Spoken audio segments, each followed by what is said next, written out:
Two men journey to the bars and restaurants of Scandinavia to find amazing beers, always with the same question. Hey, what's on tap? It's time to find out. Day 18, and something very exciting. We have a prototype. What do we got from ToØl? Well, I'm not saying it's two experimental. We'll call them experimental beers. Because from ToØl, we have an experimental style. It's a saison, and we have a prototype, which is an unreleased beer demo beer from Brewdog. So with ToØl, we have what's called Nettles in the Kettles, which is a saison style ale brewed with nettles. And it says we took the most dangerous plant in Denmark, the stinging nettle or thistle, if you aren't familiar with familiar with the nettle, and infused it with our golden grainy saison, herbal qualities combined with yeasty complexities. And it comes in at a 6%. And the label has anti-aircraft, woodcraft, hovercraft, witchcraft, craftsman, spacecraft, craft beer, crafting, and aircraft. And the label is based on the word craft and making it sound like an old world kind of woodcut of the lettering, and then all the words are around craft of some sort. Okay. If you go to, I don't remember the name of the guy whose Instagram account it is, but he does all of the packaging for ToØl. And you can get the insight for all of his labels on that. And that's how I found it. I really like that. Although I'm not a fan of this label, I'm a fan of the ToØl labels. Yes. All right. So and he goes into explain, remember the frostbite and how we complained about it, just the different labels and stuff? Yeah. And the idea is it's generic refrigerator logos. Okay. With the word frostbite in different styles. Oh, is it? Yeah. That was kind of funny. Yeah. Because we were kind of curious about that one, and I saw I had that as listed as one. That's kind of funny. Yep. So nettles in the kettles, and I know that thistles are supposed to have some health qualities to them, so I understand where that's coming from. But having in a beer, I haven't had it in any form before. I haven't. I think I've had. Like vitamin pills. No. But outside of that, I can't say the closest I can think of is cactus. Cactus, well, it's quite different. These are more stinging and usually quite painful if you touch them. But yeah, these are really painful if you touch them. Yeah, but in this, it's a different experience. So apparently this was a very hard beer to make because of the sticky quality of the nettles kept gunking up the machinery, and then how do you get the flavor to come through? So I'm very curious as to how this one comes out. All right. The color is very straw-like, very light. Look like wheat. Yeah, kind of very saison-y, if you will. Mm-hmm. Smells saison. Yeah. But you also get that kind of plant. Yeah, there's some sort of plant element. Yeah, there's some sort of dry. It's hard to describe. It's like a forest meadow. Yeah, they're also kind of under smell to it. The saison is really prominent, but if you get pushed through that, you can get this other secondary smell that is really hard to like a field kind of. Yeah, Casper, there's also Casper Ledet. Yeah. Kasperledet. Right, so look it up on Instagram, and you can find all about the packaging for ToØl. There's a lot of labels. There's a whole lot of thought and process behind making those labels. That's pretty cool. Yeah, it's quite interesting because they always kind of spark up some discussion and gets your imagination going about what they were thinking about when doing it. So it's kind of fun to actually read what they were. How he was inspired by the beer to create the image for the. Yeah. I like the little agitation. It gets a nice little frothy head on it. I think there's some citrus to it as well. Yeah, there's a lot of citrus. Citrus. Mm-hmm. Citrus.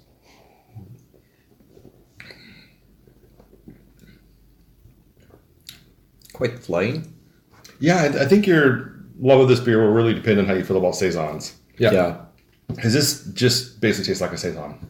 Yeah. I don't get anything beyond that, really. Well, I get it. It's very clean, and it's slightly more fruity than a normal saison. Yeah. Slightly less yeasty. Yeah. It is less yeasty. I'll give you that. I kind of I really like it actually. But It's a really nice saison. Yeah, I really like the effervescence in the mouth. It really just once you kind of switch it around your mouth, it just becomes pure bubbles. That's really nice. Typical in between beer, as I call them, when you have between the stouts and the sours. Cleanser. Yeah.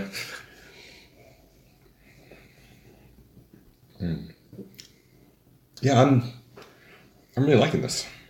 Much more than I thought it would. I was kind of on edge with this one because saison isn't always my favorite style, but this is really good. It's Easy to pleasant. drink. Oh, very easy to drink. I think it would win. You know, we're sharing a beer here, but I think it would win a lot on having a lot of this. It's like it's got that dual quality to it. Yeah, it does. It feels very high quality. It does. It simple, really does. but very, very nicely done. Yeah. Kind of quiet, Matthias. It's good. You really summed it up there. Really, it's good. It don't suck. No, I like it. All right. I like it. So as a saison, how do you think it works? I think it works really well. All right. Well, I guess endorsement. It works really well.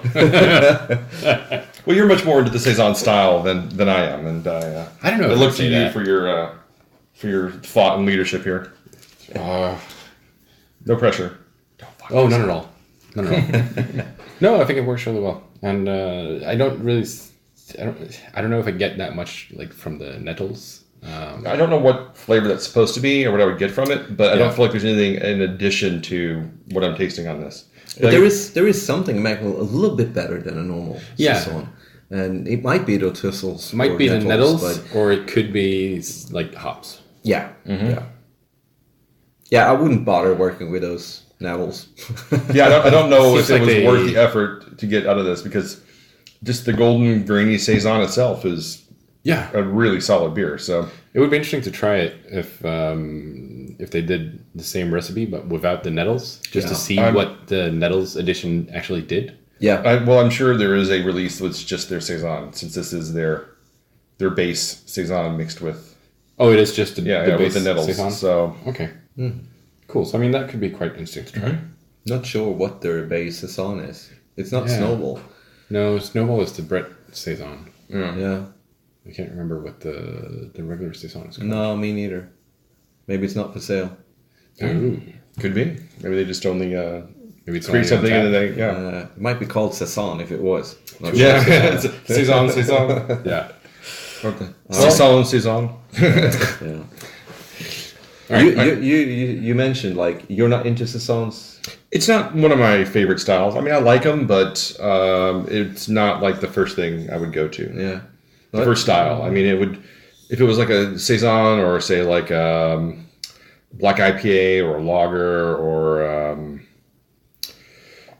I don't know, something like that, I would go saison first. But I find saison very strange because of, I have a background drinking a lot of Belgian blonde beers and triples and stuff, farmer ales. I have always had a problem with the G's, but during that time you get sort of used to it. Yeah. And since that was pretty much what I had to drink the first 15 years of my beer life, I avoided it once the craft beer came around with better hops and stuff.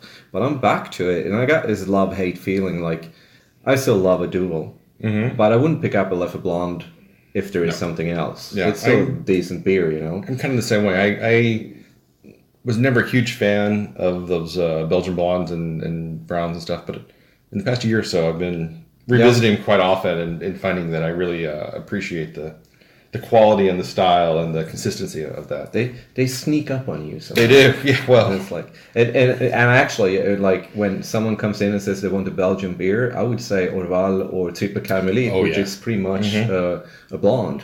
To start off with, Orval can go down any day of the week. Yeah, but it's too scary for most, people who wants to try something new. It's a big step, but a Triple Carmelit is really a good point. Classic yet creative somehow. All right. So Matthias, what do you give this? I have to go first again. I went first last time. No, you didn't. Yeah, I did. No, you didn't. I gave it in the second round. All right. So See. I go. Adrian, where do you go? Yeah, I go 3.5. It's a good saison. I would drink this again anytime, but it's not something I'm really looking for.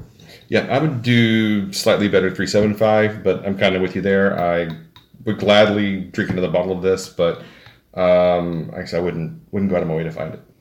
I'm going to go slightly below and go 3.25. All right, so we're averaging out to a 3.5. Yeah. All right. Okay, so what do you have next? I really get the kind of a Belgian flavor there at the very end. Yeah. Well, Brewdog's bringing out another prototype. So we have the blue print. What do we call it? Blueprint paper. Blueprint paper. Yeah. Drafting paper. There we go. There we go. That's the word we're looking for. So it's a Prototype Vienna Lager. It comes in at 5% ABV, 25 IBUs. It's done with Pilsner malt, Vienna malt, Munich, Cara Hill, and Cara Red. So there's actually some caramel malts in this. We have Pearl, Mittelfrüh, and Mandarina Bavaria hops. So might have a little bit of citrus in there. And it's done with a Y yeast Bohemian lager yeast. What's up with the Vienna? Is that like a style within lager? I believe so, yeah. Yeah? I'm not a lager aficionado. Well, I'm not a lager Wikipedia. Yeah, you're not. No, I think your views on lager. I think your views on lager are well noted within this podcast. I don't know if it's like region based because you have like the Munich Helles and stuff like that as well. Yeah. So the Vienna lager might be closer to I don't know. Vienna. Is there a city called Vienna? There is a city called Vienna. Definitely. It's a capital. Yeah. Oh, it's Austria. Yeah. I was thinking about the Swedish word for it, Wien. All right. Yeah. Totally threw me off. All right. So this is Austrian style as opposed to a Czech or German. So yeah, quite possibly. It smells very. I get malty. Yeah, malty. Yeah. Roastiness on the nose, which you would expect from a Vienna malt and Munich malt actually enhances those like malty flavors. So kind of grainy, very grainy. Cereal, one would say. All right. Oh, I'm sorry. First of all, the color on this is just beautiful. It's just completely clear. And completely you have champagne with the little bubbles floating up. It's tiny bubbles. It's a very gorgeous looking beer. I'm skeptic that there's anything in it at all. It's just air. Yeah.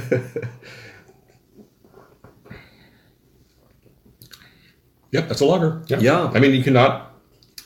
I don't know how much more you can say about this. This is about as lagery a lager as I've had in a while. Yeah. I mean, it's very true to style, and it's a lager. It's actually it's very grainy. Yeah, it's extremely grainy. I don't know if I would go extremely grainy. I would say it's nothing but grain. I could just, if I had a bowl of cereal and a bowl of this, it'd be hard to tell which was which. Consistency would tell them. No, it would be no indicator at all. Well, actually, that's a good pairing, like cereal. It would work well with this.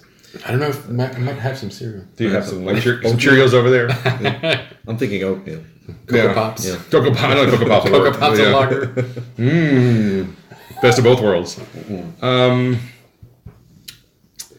don't know. There's not really much. I mean, if you like lagers, go right ahead. It's going to take those notes for you. It's not going to be push you one way or the other, I don't think. It's still it's a good lager. Yeah. I'm going to just go ahead and give it a straight up 3. Yeah, that's what I'm going as well. Well, I'm not going there. No? All right.